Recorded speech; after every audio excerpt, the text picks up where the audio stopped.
નમસ્કાર મિત્રો, આજે મારે વાત કરવાની છે ગીર સોમનાથ જિલ્લાની અને આ જિલ્લાની વાત કરવાની થાય ત્યારે વિચાર થાય કે શરૂઆત ક્યાંથી કરું। સમગ્ર ભારતની આસ્થા અને પ્રતિષ્ઠાના પ્રતીક એવા સોમનાથ મહાદેવથી આપણી આન બાન અને શાન એવા ડાલામથા સિંહની ગર્જનાથી।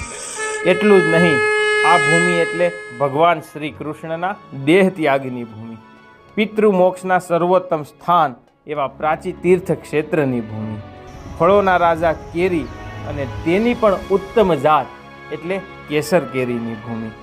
આ ભૂમિ એટલે જેના દૂધમાં અમૃતના રહેઠાણ છે એવી ગીર ગૌ માતની ભૂમિ। થનગનતા રાષ્ટ્રીય પક્ષી મોર અને મોર પીંછના રંગોની જેમ લહેરાતી હરિયાળી નાઘેર ભૂમિ।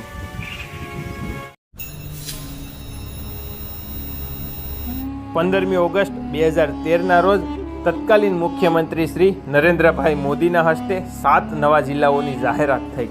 એમાંનો એક જિલ્લો એટલે ગીર સોમનાથ। કુલ 6 તાલુકાઓ અને અંદાજિત 15 લાખથી વધુ વસ્તી ધરાવતો આ જિલ્લો 3755 ચોરસ વર્ગ કિલોમીટરમાં ફેલાયેલો છે। આ જિલ્લાને અમરેલી અને જૂનાગઢ એમ 2 જિલ્લાની સરહદ સ્પર્શે છે। સરેરાશ 40થી 80 સેન્ટીમીટર વરસાદ ધરાવતા આ જિલ્લામાં અનેક નદીઓ આવેલી છે, જેમાં હિરણ, કપિલા, સરસ્વતી, શિંગવડો, રાવલ, સોમત, દેવકા અને મચ્છુંદરી નદીઓ મુખ્ય છે। સિંચાઈનો મુખ્ય સ્ત્રોત ભૂમિય જળ હોવા ઉપરાંત પાણીના સંગ્રહ માટે અનેક બંધો આવેલા છે, જેમાં હિરણ 1 એટલે કે Kamleshwar dam, Hiran 2 dam, Shingvada dam, Machhundri dam અને રાવલ ડેમ પણ આ જિલ્લાને જળથી તૃપ્ત કરે છે। ખનિજ ક્ષેત્રમાં ચૂનો, કેલ્સાઇટ ઉપરાંત સીસુ, બોક્સાઇટ અંશતઃ ધરાવતી આ કાળી તથા ધારની જમીન કે જે સેન્દ્રિય તત્વોથી ભરપૂર છે, જેમાં મગફળી, જુવાર, ઘઉં, શેરડી, બાજરી, ડુંગળી, કપાસ તથા કેરી, નાળિયેરી, કેળા જેવા બાગાયતી પાકો પુષ્કળ પ્રમાણમાં થાય છે। ગીર સોમનાથ, જૂનાગઢ અને અમરેલી આ ત્રણેય જિલ્લાના સંયુક્ત સીમાડાઓમાં ફેલાયેલું પશ્ચિમ ભારતનું સૌથી મોટું શુષ્ક અને પાનખર જંગલ અહીં આવેલ છે, જેનો 258 ચોરસ કિલોમીટરનો ભાગ એ રાષ્ટ્રીય ઉદ્યાન અને 1153 ચોરસ કિલોમીટરનો ભાગ એ અભયારણ્ય તરીકે સુરક્ષિત છે, જેમાં સિંહ ઉપરાંત અનેક સસ્તન પ્રાણીઓ, પક્ષીઓ, સરીસૃપો, જીવજંતુઓ તથા શાક અને શ્રેષ્ઠતમ ઔષધીય વનસ્પતિઓ પણ જોવા મળે છે। ખૂબ સમૃદ્ધ વન વિસ્તારની જેમ આ જિલ્લાનો દરિયાકાંઠો એ મત્સ્ય સંપત્તિથી ભરપૂર છે અને માટે જ અહીં વેરાવળ, સૂત્રાપાડા, ધામળેજ, મૂળ દ્વારકા, માઢવાડ, સૈયદરાજપરા અને નવા બંદર જેવા બંદરોનો પણ સારો એવો વિકાસ થયો છે।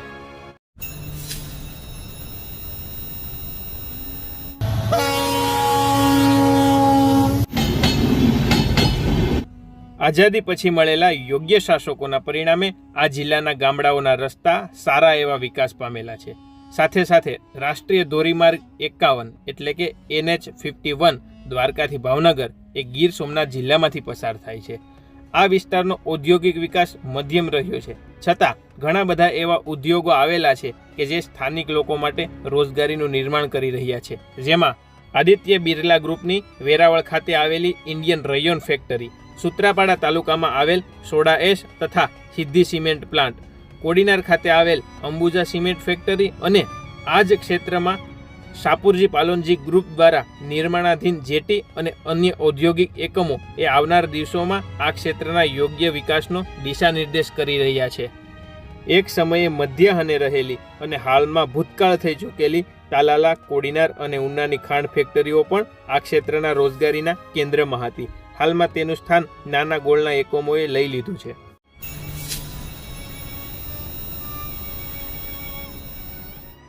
યોગ્ય શાસન માળખાથી સુવ્યવસ્થિત કંડારાયેલા આ જિલ્લામાં જૂનાગઢ ગીર સોમનાથ લોકસભાની સંયુક્ત સીટ આવેલી છે, જે પૈકી 4 વિધાનસભાઓ આ જિલ્લામાં આવેલી છે।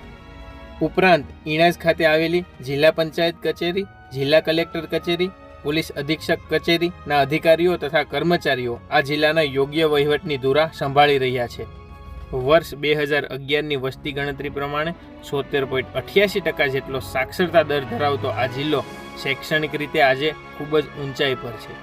ભક્ત કવિ નરસિંહ મહેતા યુનિવર્સિટીની સાથે સંકળાયેલ અનેક સરકારી, અનુદાનિત તથા સ્વનિર્ભર કોલેજો, પ્રાથમિક, માધ્યમિક, ઉચ્ચતર માધ્યમિક શાળાઓ ઉપરાંત Somnath Sanskrit university, Veraval fisheries college વગેરે સંસ્થાઓ આ જિલ્લાના શૈક્ષણિક ક્ષેત્રને દીપાવી રહી છે.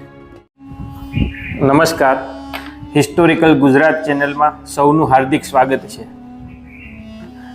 પ્રાચીન વિશ્વમાં અનેક સંસ્કૃતિઓ, અનેક સભ્યતાઓ હતી કે જે સમયના ચક્રમાં વિલય થઈ ગઈ છે અથવા તો પોતાના મૂળ સ્વરૂપથી વિમુખ થઈ ગઈ છે. જ્યારે ભારતીય સંસ્કૃતિ હજારો વર્ષો પછી પણ અખંડ છે, તો તેમની પાછળ આપણા પૂર્વજોએ કરેલું આ સંસ્કૃતિનું સિંચન અને તે માટે કરેલા બલિદાનો અને ત્યાગ જવાબદાર છે. આવી જ રીતે ગુજરાત પણ આજે રાષ્ટ્રીય કક્ષાએ મોરપીંછના રંગોની જેમ ખીલી રહ્યું છે, તો તેમની પાછળ આપણા રાષ્ટ્રીય સ્તરના યુગ પુરુષોની સાથે સાથે સ્થાનિક કક્ષાએ એવા હજારો શૂરવીરો, સંતો, વીરાંગનાઓ, કવિઓ અને લેખકો થયા છે કે જેઓએ આ ધરાના ખમીરને જીવંત રાખ્યું છે. ઉપરાંત આવા મહાપુરુષો દ્વારા બંધાવાયેલા કે સચવાયેલા અનેક ધાર્મિક સ્થાનો અને પર્યટન ક્ષેત્રો કે જે આપણે કુદરત દ્વારા મળેલા છે, તો આ બધું પણ આપણા વારસાની વૈવિધ્યતાને વધારી રહ્યું છે. કુલ 3 ભાગમાં રહેલા આ વિડીયોમાં ઉપરોક્ત બાબતોને ઉજાગર કરવાનો પ્રયત્ન કર્યો છે, જેમાં પ્રથમ ભાગમાં ગીર સોમનાથ જિલ્લા વિશેની સામાન્ય માહિતી, ત્યારબાદ બીજા ભાગમાં આ જિલ્લાના શૂરવીરો અને સંતોની માહિતી આપેલી છે, જ્યારે ત્રીજા ભાગમાં આ જિલ્લાના ધાર્મિક અને પ્રવાસન ક્ષેત્રનો ઉલ્લેખ કર્યો છે.